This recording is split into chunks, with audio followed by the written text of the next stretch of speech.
आज लगभग 11:30 बजे कांग्रेस अपना मैनिफेस्टो जारी करने वाली है, यानी कि घोषणा पत्र जारी करेगी। अब सभी की निगाहें होंगी कि आखिर इस बार इस मैनिफेस्टो में क्या कुछ खास रहने वाला है। कांग्रेस मुख्यालय में प्रेस कॉन्फ्रेंस की पूरी तैयारी चल रही है, क्योंकि 2019 के महासंग्राम में कांग्रेस पार्टी आज अपना चुनावी घोषणा पत्र जारी करने जा रही है। कांग्रेस के पिटारे से क्या क्या निकलता है ये देखने वाली बात होगी, लेकिन माना जा रहा है कि NYAY योजना के तहत गरीब परिवारों को सालाना 72,000 रुपए दिए जाने का वादा कांग्रेस कर सकती है। इसके अलावा 100 दिन के शहरी रोजगार की गारंटी और 10,000 रुपए महीने के रोजगार का वादा भी कांग्रेस कर सकती है। 3 तलाक बिल में संशोधन का वादा भी कांग्रेस के पिटारे में हो सकता है, जबकि स्वास्थ्य के अधिकार जैसा वादा भी कांग्रेस कर सकती है। किसानों के लिए रबी और खरीफ फसल का न्यूनतम समर्थन मूल्य बढ़ाने का वादा कांग्रेस कर सकती है। इसके अलावा 2020 तक 22 लाख सरकारी नौकरियां देने का वादा भी कांग्रेस के घोषणा पत्र में हो सकता है। 2019 की लड़ाई में कांग्रेस ने न्याय योजना का ऐलान करके बीजेपी के सामने बड़ा चैलेंज पेश किया है। हालांकि बीजेपी इसे मुंगेरी लाल का सपना बता रही है। चुनाव नजदीक है, लेकिन इसके पहले इलेक्टोरल बॉन्ड को लेकर आज सुप्रीम सुनवाई होने वाली है। एक याचिका दाखिल की गई है और उस पर आज सुनवाई होगी। देखने वाली बात होगी कि आखिर आज किस तरह की सुनवाई के परिणाम सामने आते हैं। सुप्रीम कोर्ट में राजनीतिक दलों को होने वाली फंडिंग को लेकर अहम केस की सुनवाई है। इलेक्टोरल बॉन्ड को लेकर CPM समेत एक NGO ने आपत्ति जताई है। इसके जरिए राजनीतिक दलों को होने वाली फंडिंग निष्पक्ष और साफ सुथरी नहीं है, क्योंकि इस बार के चुनाव में इलेक्टोरल बॉन्ड की बिक्री में अचानक बहुत तेजी आई है। एक RTI के मुताबिक स्टेट बैंक ने तय समय में पिछले साल के मुकाबले 62% ज्यादा इलेक्टोरल बॉन्ड बेचे हैं। सवाल इसलिए भी उठ रहे हैं क्योंकि 97% इलेक्टोरल बॉन्ड 10 लाख और 1 करोड़ के हैं, यानी चुनाव में कॉर्पोरेट फंडिंग बेहिसाब हो रही है। CPM जैसे दलों का आरोप है कि इसमें सबसे ज्यादा पैसा बड़े राजनीतिक दलों को मिल रहा है। इलेक्टोरल बॉन्ड स्टेट बैंक की ओर से सिर्फ राजनीतिक दलों के लिए जारी किया जाता है। बॉन्ड के बदले राजनीतिक दल बैंक से पैसा ले सकते हैं। इलेक्टोरल बॉन्ड 1000 से लेकर 1 करोड़ रुपए तक के होते हैं। इलेक्टोरल बॉन्ड कोई भारतीय नागरिक, कोई ग्रुप, कंपनी या फर्म ले सकती है। इलेक्टोरल बॉन्ड किसी भी वैसे रजिस्टर्ड राजनीतिक दल को दिया जा सकता है जैसे पिछले चुनाव में कम से कम 1% वोट मिले हों। 2017 के बजट में सरकार ने इलेक्टोरल बॉन्ड की शुरुआत की थी, जिसके बाद चुनाव आयोग ने उसी साल केंद्रीय कानून मंत्रालय को चिट्ठी लिखकर इस तरीके से राजनीतिक दलों को होने वाली फंडिंग पर सवाल उठाए थे। प्रधानमंत्री नरेंद्र मोदी विपक्ष पर एक बार फिर से आरोप लगाते हुए नजर आए, हमलावर नजर आए। महाराष्ट्र के वर्धा में हिंदू आतंकवाद शब्द को लेकर कांग्रेस और NCP पर जमकर हमला बोला।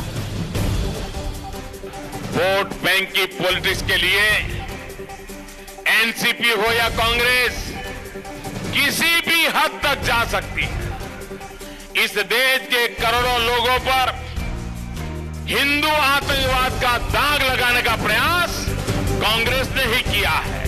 हजारों साल का इतिहास हिंदू कभी आतंकवाद करे ऐसी एक भी घटना है क्या? एक भी घटना है क्या? अरे अंग्रेज जैसे इतिहासकारों ने भी कभी हिंदू हिंसक हो सकता है इस बात का जिक्र तक नहीं किया है। जम्मू कश्मीर के बनिहाल में नाकाम आत्मघाती हमले के आरोपी ओवैस को आखिरकार पुलिस ने गिरफ्तार किया और उसके बाद में पूछताछ की जा रही है और पूछताछ में कई अहम खुलासे भी इस आतंकी ओवैस ने किए। आतंकवाद पर लगाम लगाने की कोशिश में भारत को बड़ी कामयाबी मिली है। संयुक्त राष्ट्र की सुरक्षा समिति में शुक्रवार को एक प्रस्ताव पास किया गया है, जिसका मकसद आतंकी संगठनों को मिलने वाली फंडिंग पर रोक लगाने का है। यानी जो देश आतंकी फंडिंग को बढ़ावा देते हैं उनके खिलाफ संयुक्त राष्ट्र के स्तर पर कार्रवाई की जा सकेगी। Terrorists rely on resources to sustain themselves and their activities across the world. Effective and sustained efforts at countering terrorist financing is at the heart of the issue of addressing terrorism. We therefore welcome this initiative. एक तरफ संयुक्त राष्ट्र ने terror funding के खिलाफ एक प्रस्ताव को स्वीकार कर लिया है, तो दूसरी तरफ अमेरिकी सांसद स्कॉट पेरी ने संसद में पाकिस्तान के खिलाफ प्रस्ताव लाया है, जिसमें आतंकी ठिकानों को नष्ट करने की मांग की गई है। तो आखिरकार ये आतंकी ओवैस तो पुलिस गिरफ्त में आ चुका है। पूछताछ में कई खुलासे भी किए जा रहे हैं। उसने ये भी बताया कि उसको लगातार फोन पर निर्देश दिए जा रहे थे। अब ये जानने की कोशिश की जा रही है कि संदिग्ध आतंकी तक आखिर विस्फोटक कैसे पहुंचा। बनिहाल हमले के आरोप में पकड़े गए संदिग्ध आतंकी को विस्फोटक और सामान किसने मुहैया कराए थे, ये पुलिस की पड़ताल का सबसे बड़ा बिंदु है। पुलिस की गिरफ्त में चढ़े संदिग्ध आतंकी का दावा है कि हमले का निर्देश देने वाले को वो नहीं जानता है। फदाइन करने की नीयत से वहाँ पर आया था, तो इसका जवाब हाँ है। ये फदाइन करने की नीयत से ही उसमें आया था, मगर जब पहले वाले ब्लास्ट में ये बच निकला उसके दौरान लगता है कि इसका जो है वो कुछ और इसके पास साधन नहीं था, तो इसको लगा कि मैं अब बच निकलूंगा और बच सकता हूँ, उसी वजह से ये गाड़ी से जंप किया और निकल गया। पहले पुलवामा और फिर बनिहाल, बार बार हो रही आत्मघाती हमलों की घटनाओं से सबक लेते हुए अब पुलिस जम्मू श्रीनगर हाईवे की सुरक्षा और पुख्ता करने जा रही है। पुलिस ने इसके लिए टीम बनाई है जो 270 किलोमीटर लंबे इस हाईवे पर सुरक्षा और कड़ी करने के उपाय बताएगी।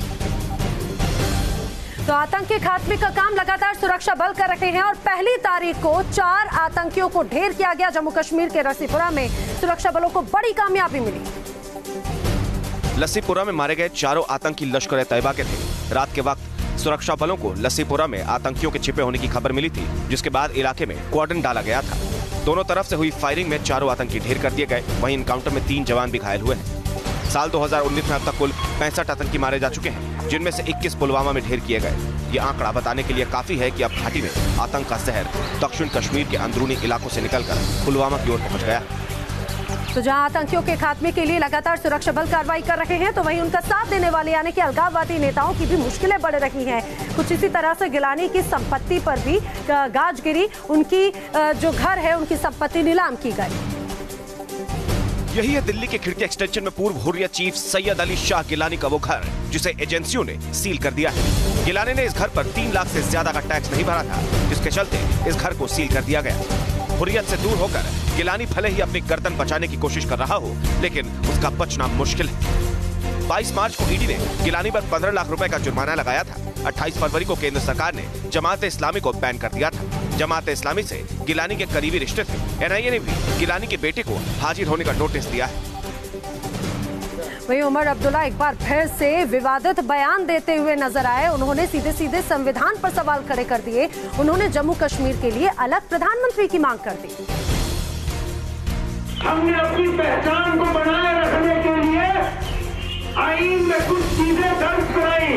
हमने उस वक्त अपना सदर रियासत और वज़ीर आज़म भी रखा था जो उन्होंने काटा। इंशाल्लाह उसको भी हम वापस ले आएंगे। सुना आपने किस तरह सियासी फायदे के लिए उमर अब्दुल्ला ने ऐसी बातें कही जिन्हें किसी भी तर्क से जायज नहीं ठहराया जा सकता। उमर अब्दुल्ला से पहले महबूबा मुफ्ती भी ऐसा बयान दे चुकी हैं, जिसमें उन्होंने देश से कश्मीर का रिश्ता खत्म करने की धमकी दी थी। अगर आज आपने हमें हिंदुस्तान के आईन के अंदर कोई पोजीशन दी है, अगर आप उस पोजीशन को आज खत्म करते हैं, तो हमें दोबारा सोचना पड़ेगा। क्या हम आपके साथ जिन शर्तों पे आए थे, जब आपने वो शर्तें खत्म की, तो क्या हम आपके साथ रहना भी चाहेंगे?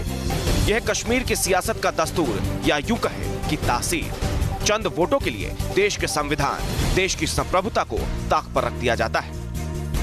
मुंबई में दोस्ती के कत्ल का मामला सामने आया। 2 दोस्तों के बीच में किसी विवाद को लेकर एक दोस्त ने अपने ही दोस्त को मौत के घाट उतार दिया। आरोपी का नाम सलमान है, जिसकी पुलिस लगातार तलाश में जुटी हुई है। जानकारी के मुताबिक गुफरान और सलमान आपस में दोस्त थे और सेल्समैन का काम करते थे, लेकिन रात को अचानक उन दोनों के बीच किसी बात को लेकर कहासुनी हो गई और इसी दौरान सलमान ने गुफरान को चाकू मार दिया। लोगों से जानकारी मिलने के बाद मौके पर पहुंची पुलिस ने गुफरान को अस्पताल पहुंचाया, लेकिन तब तक उसकी मौत हो चुकी थी। पुलिस अब हत्या के आरोपी की पड़ताल में जुटी है। वहीं मुंबई में रफ्तार का कहर भी देखने को मिला। यहाँ पर एक जोरदार हादसा हुआ। यहाँ पर इतनी भीषण भिड़ंत हुई जिसमें एक बाइक सवार को गंभीर चोट आई है। मुंबई ईस्टर्न एक्सप्रेस हाईवे पर भीषण हादसा हो गया। हादसे की चपेट में आई बाइक की हालत देखकर अंदाजा लगाया जा सकता है कि कितनी रफ्तार में बाइक और कार की टक्कर हुई होगी। हादसे में बाइक बुरी तरह बर्बाद हो गई, जबकि कार के ड्राइवर की तरफ का हिस्सा भी तबाह हो गया। इस हादसे में बाइक सवार को गंभीर चोटें लगी हैं। बताया जा रहा है कि बाइक और कार में आमने सामने की टक्कर हुई। हादसे के बाद बाइक सवार की हालत बेहद गंभीर हो चुकी थी।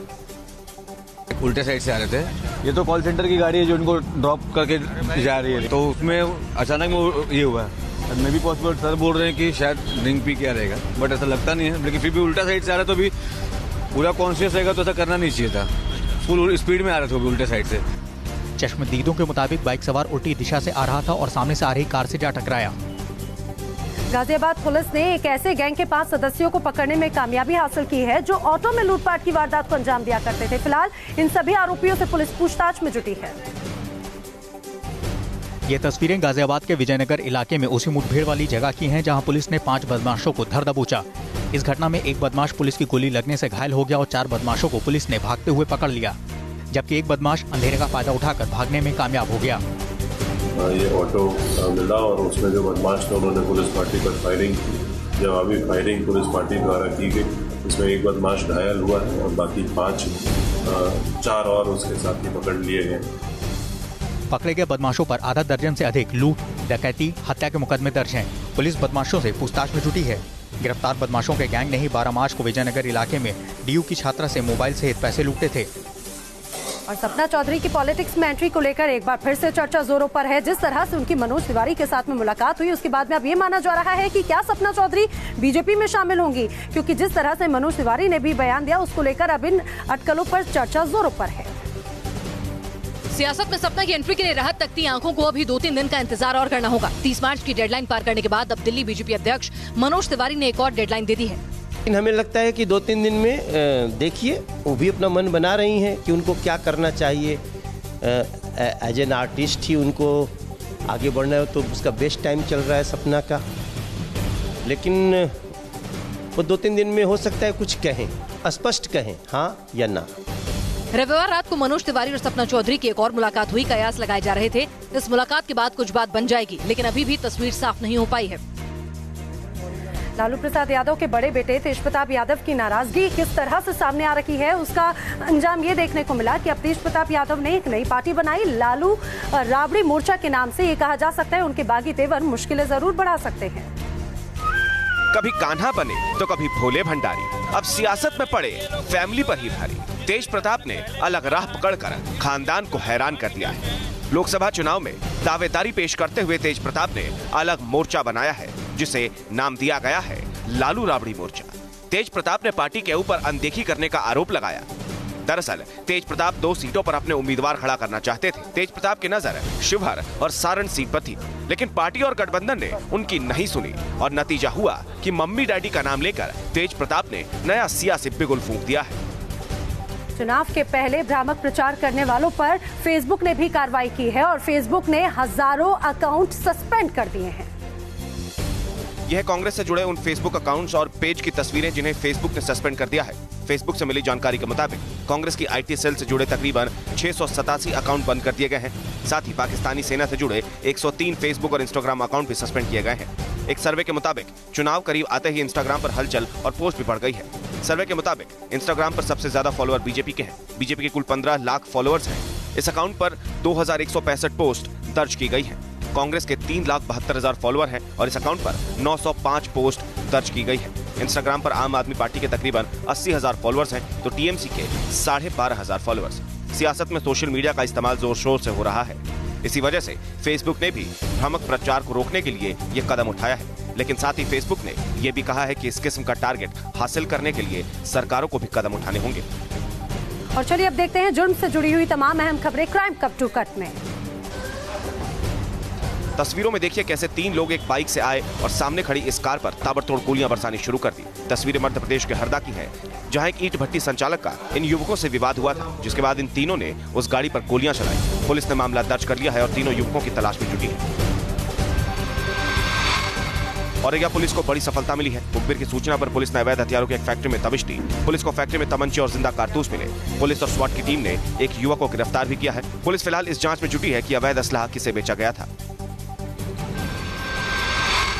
गोरखपुर में पुलिस ने चोरों के एक गिरोह का पर्दाफाश किया है। चोरी की कई वारदातों को अंजाम देने वाले 6 चोरों को पुलिस ने गिरफ्तार किया है। पुलिस ने इनके पास से लाखों का कैश और हथियार भी बरामद किया है। ये सभी चोर 18 से 22 साल की उम्र के हैं और अपने महंगे शौक पूरे करने के लिए चोरी किया करते थे। गिरफ्तारी के बाद पुलिस इस गैंग के और लोगों की तलाश में जुट गई है। असम में ट्रैफिक पुलिसकर्मी का एक वीडियो वायरल हुआ है, जिसको लेकर हर तरफ चर्चा हो रही है। मूसलाधार बारिश, तेज बारिश के बीच में भी अपने फर्ज के आगे डटा रहा ये पुलिसकर्मी। तूफानी हवाओं की रफ्तार ऐसी कि गाड़ियां जहां थी वहीं रुक गई। आसमान से बरसता पानी इतना कि कुछ नजर नहीं आ रहा और इस तूफानी बरसात के बीच सिंघम बनकर खड़ा ये पुलिस वाला। तस्वीरें असम के गुवाहाटी की जो सोशल मीडिया पर वायरल हो रही है। बताया जा रहा है कि गुवाहाटी में तेज बारिश के बीच एक ट्रैफिक पुलिसकर्मी अपनी ड्यूटी पर डटा रहा और ट्रैफिक को ऑपरेट करता रहा। मीडिया रिपोर्ट्स के मुताबिक ट्रैफिक पुलिस के इस जवान का नाम है मिथुन दास और मिथुन जहां खड़े हैं वो जगह है बसिस्था चराइली। शाम के वक्त यहाँ ट्रैफिक जाम लग जाता है। यही वजह है कि मिथुन तेज बारिश और तूफान में भी अपनी ड्यूटी पर तैनात रहे। मध्य प्रदेश के जबलपुर में एक मनचले की जमकर पिटाई कर दी गई। बताया जा रहा है कि आए दिन ये मनचला लड़कियों को परेशान किया करता था और उस दिन लड़कियों का भी सब्र का बांध टूटा और उस लड़की की जमकर पिटाई कर दी गई। चेहरे पर गुस्सा, हाथ में डंडा और सामने लफंगा। लड़कियों को परेशान करने वाले मनचले को सरेराह अच्छी तरह सबक सिखाया गया कि शख्स हर रोज कॉलेज जा रही लड़कियों के साथ छेड़खानी किया करता था, लेकिन इसे अंदाजा भी नहीं था कि यह सबसे बड़ी गलती करने वाला है। दरअसल युवतियों की शिकायत पर कुछ महिला पुलिसकर्मी सादे लिबास में कॉलेज के पास पहुंची और इस मनचले ने महिला पुलिसकर्मी को ही छेड़ दिया। और फिर क्या हुआ, ये तस्वीरें खुद बोल रही हैं। महिला पुलिसकर्मियों ने मनचले की जमकर पिटाई की और फिर थाने में बंद कर दिया। दिल्ली में पुलिसकर्मियों का एक वीडियो वायरल हुआ है जिसमें जो पुलिस अधिकारी हैं वो जमकर नाचती हुई नजर आ रही हैं। सबसे खास तौर पर सपना चौधरी के गानों पर जमकर ठुमके लगाते हुए नजर आए। ये है महिला पुलिसकर्मियों का वो वीडियो जो सोशल मीडिया पर वायरल हो रहा है। 20 मार्च को दिल्ली पुलिस की महिला पुलिसकर्मियों का एक कार्यक्रम था और कार्यक्रम के आखिर में इन महिला पुलिसकर्मियों के अंदर की उमंग जाग गई। क्या अधिकारी, क्या कांस्टेबल, मस्ती का माहौल था तो सब एक साथ थे और सपना चौधरी के गानों पर जमकर थिरक रहे थे। और नेपाल में तूफान की तबाही से कई लोगों की जान चली गई है। अभी भी कई लोग प्रभावित हैं। लगातार प्रशासन की ओर से, सेना की ओर से राहत और बचाव कार्य जारी है। धूल और बवंडर का गुबार जब रविवार को नेपाल में शुरू हुआ तो ये अपने साथ भारी तबाही लेकर आया। चक्रवाती तूफान जैसे जैसे आगे बढ़ रहा था वो अपने साथ तबाही लेकर आ रहा था। धूल ने नेपाल के बारा को अपनी आगोश में ले लिया। बताया जा रहा है कि रविवार को ये तूफान नेपाल के दक्षिणी जिले बारा और नजदीकी परसा में शाम को आया। इस तूफान ने पूरे बारा में तबाही मचाई। कई पेड़ों को इस तूफान ने जमीन से उखाड़कर दूर फेंक दिया। हवाओं के वेग के सामने ट्रक भी नहीं टिक पाए। ये कार देखने में ऐसी लग रही है कि मानो सालों से किसी कबाड़ खाने में पड़ी हो। इस चक्रवाती तूफान में कई लोग घायल हो गए जिनका इलाज अस्पताल में किया जा रहा है। राहत और बचाव कार्य के लिए सशस्त्र पुलिस बल और नेपाल सेना की टीम को बाढ़ प्रभावित इलाकों में तैनात कर दिया गया है।